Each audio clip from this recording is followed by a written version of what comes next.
રખોલી દમણગંગા નદીના પુલ ઉપર ગાબડું પડતા ટ્રાફિક જામના દ્રશ્યો સર્જાયા છે। 26 મે 2015માં કેન્દ્રીય મંત્રી હરિભાઈ ચૌધરી દ્વારા આ પુલને ખુલ્લો મૂકવામાં આવ્યો હતો। હાલ પુલને એક બાજુથી ચાલુ રાખી ગાબડું પૂરવાનું કાર્ય કરવામાં આવી રહ્યું છે। જો પુલને બંધ કરવામાં આવે તો દપાડા, ખાનવેલ, વેલુગામ સહિતના ગામો દાદરાનગર હવેલી સાથે સંપર્ક વિહોણા બનશે। દાનહના રાખોલી ખાતેથી પસાર થતી દમણગંગા નદી ઉપર દહાન પ્રશાસન દ્વારા વર્ષ 2015માં નવા પુલનું નિર્માણ કરવામાં આવ્યું છે। અહીં જ જૂનો પુલ હતો જેને અવરજવર કરવા માટે બંધ કરી દેવાયો હતો।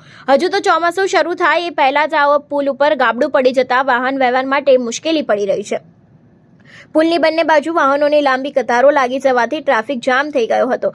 દમણગંગા નદીનો આ પુલ દાનહના, દાપડા, ખાનવેલ તેમજ વેલુગામ, માંદોની વગેરે વિસ્તારને જોડે છે। ત્યારે 10 વર્ષ પહેલા બનેલા પુલ ઉપર ગાબડું પડતા પુલમાં વપરાયેલા સળીઓ દેખાઈ રહ્યા છે અને હાલમાં જ બનેલા પુલમાં ગાબડું પડતા પુલની કામગીરી ઉપર પણ સવાલો ઊભા થયા છે। ત્યારે તંત્ર દ્વારા આ બાબતે ધ્યાનમાં લઈને યોગ્ય કાર્યવાહી કરવી જરૂરી બને છે।